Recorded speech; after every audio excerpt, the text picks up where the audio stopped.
be, I wanna be your top down riding on this floor. I wanna be. Hello everybody, welcome back to my channel. I know it's been a minute since I uploaded, but honestly it has been a long summer, child.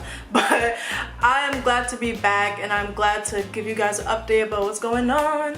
So I know last episode I said that I was gonna do part 3 of being black at Oswego, but honestly that's negativity right now. I don't want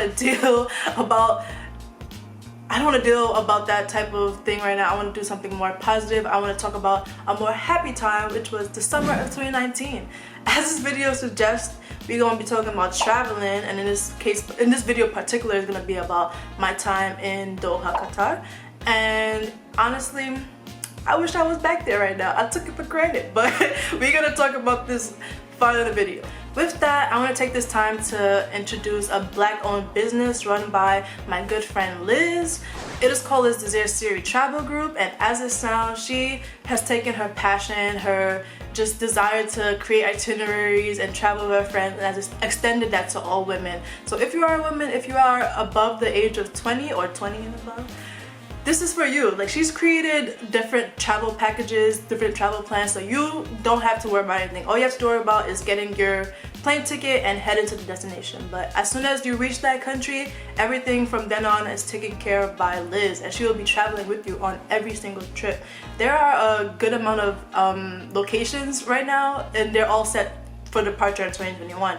Starting in January with Paris, and then you go to Tulum. Well, obviously you don't go to every single one. You go to the one that you want, but I'm just naming the order. But you have Paris, Tulum, Marrakech, Bali, Senegal. You have, where else? We have Dubai at the end, and she's added Portugal. So, child, if you're trying to have a good 2021, if you want to just skip over 2020, that's the place for you. Check out her website at Liz Desir Series Travel Group. I will link it in the description. But yeah, big shout out and show some love to Liz, because what she's put together is really beautiful and very well organized. You will not have to lift a finger, as I said, when you get to the country. So definitely check that out.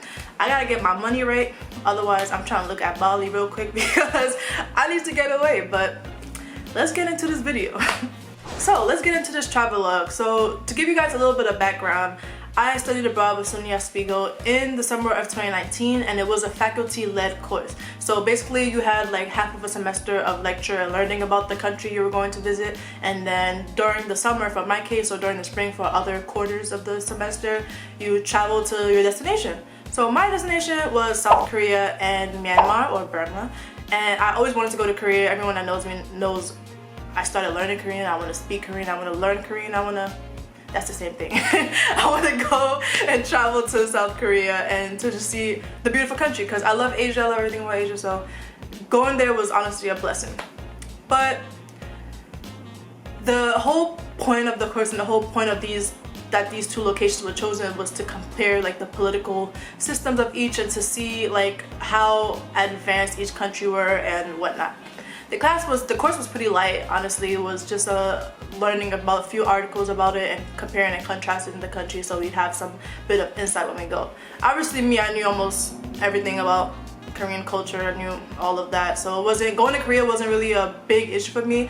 And also going to Myanmar wasn't an issue as well, because it was another Asian country and I do study a lot about Asian countries. So honestly, being there felt like being home, but that's for another video. This video is titled Lost in Qatar, and is exactly how the hell it sounds. It was crazy. So our professor decided to give us a 20-hour layover in Doha, Qatar. That's one of I think the capital city of Qatar. I don't remember, don't quote me. But we spent 20 hours in Qatar as a layover from JFK to Korea, Incheon. My God. Hold on, I gotta take a breather for this one. Our flight was about over 12 hours going to Qatar alone, and when we got there, it was about 6:20 in the morning. So we had a little paper itinerary. We had went over it before we left, but we had like a series of different events and things that we wanted to hit while we were in Qatar to make it, like, you know, a little bit fun to hit more than one country. Originally, she wanted us to go to Hong Kong, but that layover was only about 7 hours, and she wanted to make it a full day. So I went on this trip with my best friend Cheyenne, and it was a riot. There was only about 3 other people in our class, so in total it was about what, me, her, Ben, that's another character I'll introduce later, and Casey and her boyfriend Dylan. I'm so sorry if I got those names wrong. I'm so sorry. Okay, but in total it was only about what, 6 of us on the trip, including the professor. And so me and Shai, being cultural as we were, Shai lives in Queens, so it was easy for us to go straight from her house to the JFK. But the professor and a bunch of other students were coming from campus, and they live dummy deep, that's 6 hours away from JFK, so they have to either drive in or ride a bus in. So basically me and Shai were one of the first to get there, and we were the only ones there. No one else had come yet. And so we were like on the phone with the professor, and apparently she had overslept, not the flight, but she had turned off her phone the night before the flight, and apparently Delta had canceled her flight in from Syracuse to JFK sometime in the morning, but she didn't get it because Shorty turned off her phone for a reason, no, I know not. So we were just like, dang, is she gonna make it? Because she had to drive last minute from Syracuse all the way down to JFK. That's about like 5-6 hours depending on traffic, and it was just like, we really about to be on our own now, aren't we? And so by miracle, she reaches the airport. But it's like seconds before they're closing the gate, and she's trying to reason with the baggage claim people to, like, not even the baggage claim, the bag check-in people, to see if she could get on the plane. They're like, miss, I'm sorry, you can't. So me and Shai just look at each other like, well, what do we do now? And my mom was there, and she was being optimistic, trying to wait for the professor and stuff like that, but they were legit going to close the gate on us. So we were just like, all right, well, I love you, we're gonna have to go. I guess we're on our own. And then we go into JFK, and then we see, like, not into JFK, into the line or wherever to board our plane. And then we, like, miraculously see another student. So it's not just the 2 of us, it's the 3 of us now. But we neglected the fact that 2 other students were also missing, and I'm guessing the same reason as a teacher or whatever means of transportation that they took here, non-existent. They didn't make it either. So it was just 3 out of 6 people going to the next step of this trip. So 3 out of 6 people on the flight to Qatar by themselves. No professor, no nothing. Yes, we're adults, but it was kind of like so y'all really about to send us to Saudi Arabia? Y'all really about to just send us to Dubai? Ooh, bleep. To the Middle East without, like, no type of supervision or anything like that? Okay, cool, I guess. I'm an adult. We'll get through it. So we get on the plane, and honestly, so this is where Ben comes in. So we were with Ben. That was the 3rd student that we had found. Well, the 1st student that we had found. And we were just all together on the plane, just staring at each other, because we had spoken, like, briefly in class, but we didn't know each other personally. Only me and Shai knew each other personally, obviously. So we just you know what? Okay, we're the new Powerpuff Girls or something. Like, we're gonna all be together and just stick together for this entire trip. So like I said, we land in Qatar at 6:20 in the morning. 6:20 in the morning. Ain't nothing open, by the way. And so we sit down because we were just exhausted trying to stretch our legs. And we look at the itinerary, and it starts at like 7 in the morning. So it was just like, you know what? Whatever effort, we're just gonna go for it and try to figure something out. So we just follow the crowd of people, but at this time, honestly, there's no travelers. We're legit the only 3 travelers in almost the whole airport. Like, barely nobody was coming from our destination. The only people that were really out were workers, and they were even getting ready for their day. So that tells you we were out there bumble early for no reason. Guys, it's so hard not to curse, especially like we live in this story because it's so outrageous. But we get there and we're just like, you know what? We're just gonna get on this bus to the town. We're gonna go inside the town and see what happens. So the first thing on our itinerary for that day was going to a museum. And oh, I forgot to mention, we were tired, we were hungry, and we were thirsty. And the whole reason for this was because the pilot announced as we were landing that this was during Ramadan. So legit, no food was open. You couldn't really get water anywhere besides the plane. So when we were off the plane, it was up to us. We didn't have nothing. I didn't have a water bottle. Ben didn't have a water bottle. Shai didn't have a water bottle. we had no more snacks or nothing because we probably devoured it all on the plane, and it was just like, well, this is how we go, guys. Mind you, the weather was over 100 degrees. And in the Middle East, normally in Qatar, it was advised to like dress more modestly. So we all had either long pants on or just like a covering top. So no skin really was exposed that much, maybe just like arms, because we're just trying to be modest and adhere to the country's like guidelines, the country's like dress code and whatnot. So it's 100 degrees, we ain't got no food, we ain't got no water, and we hot as hell. And we carrying our luggage and bags around because there wasn't really anywhere that we could leave it. Yeah. And so we just said, okay, back to us trying to find the museum. We hop into the bus into the city and we're just going. Honestly, it looks beautiful, but ain't not a damn thing open because it's 7 a.m. So we're like trucking through the heat because we finally got off the bus. It was relatively easy, but whatever.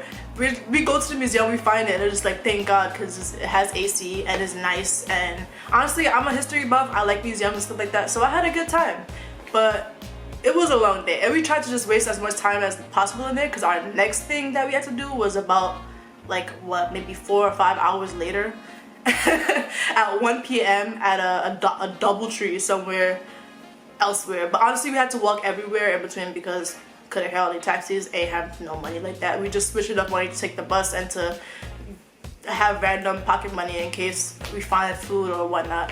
But we're walking, we really have no clue, and the only thing we have is one cell phone. Ben, thank God it has some type of service, so he was able to like communicate with the professor, and we legit had a paper map. So I put my African map senses to use. I used my spidey senses, I used whatever to try to connect the area, try to see the buildings and whatnot. And thankfully everything was painfully obvious, so it wasn't like we were gonna be like OD stranded or whatnot. But yeah, I was looking at it, trying to flip it around, trying to make sure we don't lose it because the wind was ODing, the heat was ODing. It was just like, yo, if we lose this map, it's dead clip for us. Like, thank God I have packed mine because I think I was the only one with the map there. But thank God I packed mine because we would have honestly just been standing somewhere on a random block like, what's going on, guys? Like, no one's here. Legit, it was only workers out throughout the entire town. And like when you looked across, there was like a body of water, and that's where like all the beautiful buildings are. Like, I don't know if you ever seen a picture of like Dubai or whatnot, but the beautiful skyscrapers and stuff like that, we were legit on the opposite of that. So we were looking at it, but where we were, they were like buildings and stuff like that, but not as extravagant as over there. And we were kind of wishing we were over there a little bit because we was like, yo, we foreigners, I know we could find like something here. I know we could find some type of water or something, but that never happened. But it's alright. So we're in the museum, we just look around after a while, and honestly we ended up taking a nap in the museum. We took a nap for like a good 2 hours because there was really nothing else to do. It was a cool spot and that was it. I think Ben had found like a water fountain and he gave in and he drank, but I felt really bad. I didn't want to get caught, so we just went dry the whole rest of the day. And so the next portion of it was camel riding and what did we do? It was camel riding and also like driving through the desert in a Jeep. So it sounded great, but we had to walk like a long distance to get to the hotel because we were supposed to meet the dudes or whatever at the hotel. This all was super shady, especially 2 random black girls in the middle of Qatar and then one just white boy, Ben. It was shady. It was an odd mix, but honestly it was cute, and we became like real good friends during the trip because we went through this while the other 3 people that was supposed to come with us were MIA. So we were just like, you know what, we gonna join forces and just go with it. So we get to the hotel where we're supposed to meet the dudes, and they don't recognize us at first and we don't recognize them because we don't know who the hell is supposed to be. All we have is a contact number, a place to be, a time to be there, and that was it. So we're like, we take another nap in that lobby because honestly we don't know what's happening. But some guy that works at the hotel came to us and like asked us what we were here for, and he kind of saved the day. So the dude that was supposed to originally drive us came back for us and he was like, oh okay, I'm here, like let's go. So we get into this Jeep, bro.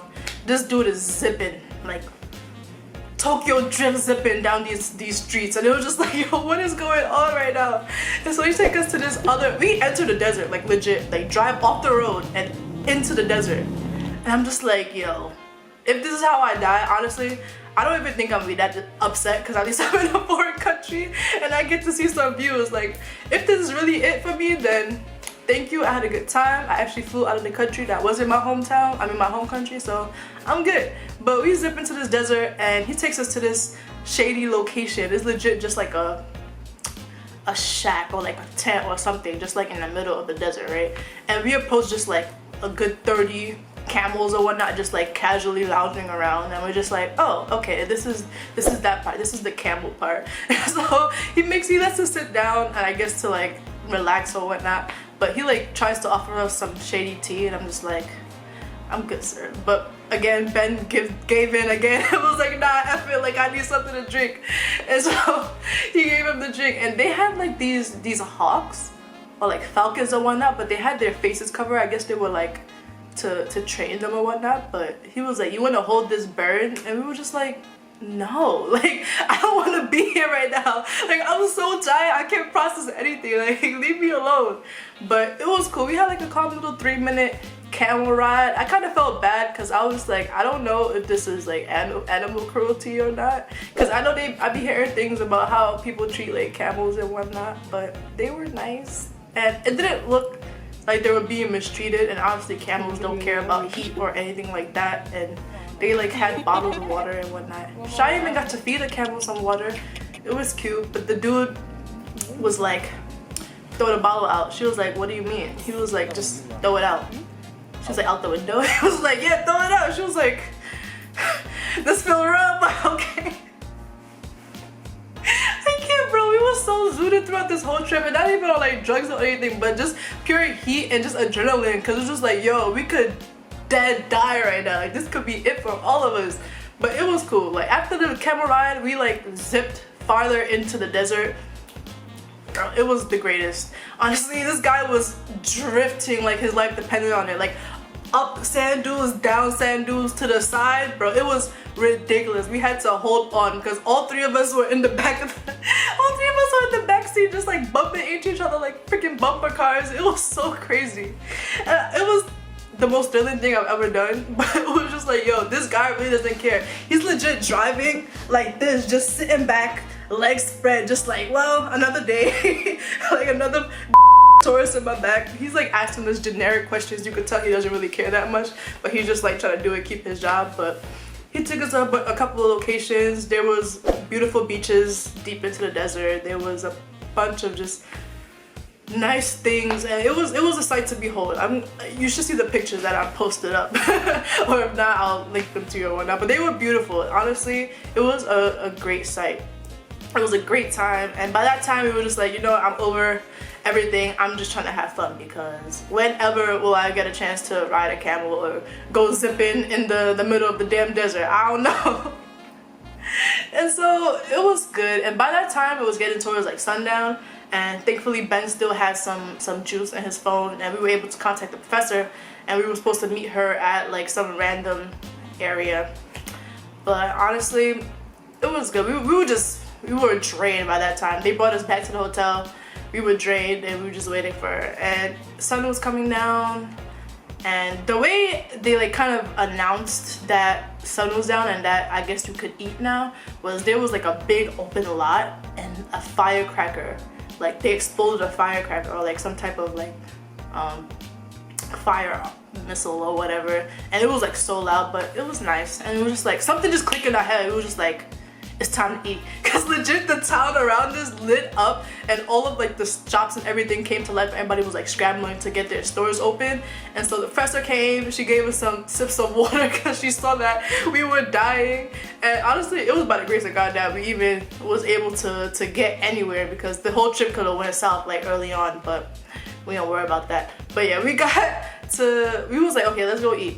And we walked into the marketplace or where we were, and these guys who they came up to us, they was like, yo, you need somewhere to eat? And we were just like, yup. Like, yeah, just take us anywhere. I didn't care. There was a bunch of restaurants we could have chose from, but it was just like, you know what, yes, come bring me some food. And we sat down, and they just brought out this like big meal of like different little rices and meats and whatnot, and it was calm. It was beautiful. There was lights everywhere. There was little shops everywhere, and there were like a couple of cuts like fighting underneath the table. They were like running around our legs and stuff like that, but honestly we didn't care about a damn thing. We were just trying to eat and get out of there. But it was so beautiful. At nighttime it was beautiful. Like the city that I talked about earlier across the lake, they were so beautiful. Like it looked really beautiful. It just looked something out of a sci-fi movie, and I was just like, damn, I kind of want to be over there right now. But we gotta head back anyway. So we headed back to the not even the hotel, to the airport, and they had like a little shower situation there, but you had to pay for it. It's kind of annoying, but the teacher paid for our shower, so we got to shower, get cool, and just relax for another few hours before our trip departed to South Korea. And yeah, that was pretty much it. Honestly, the highlight for that was probably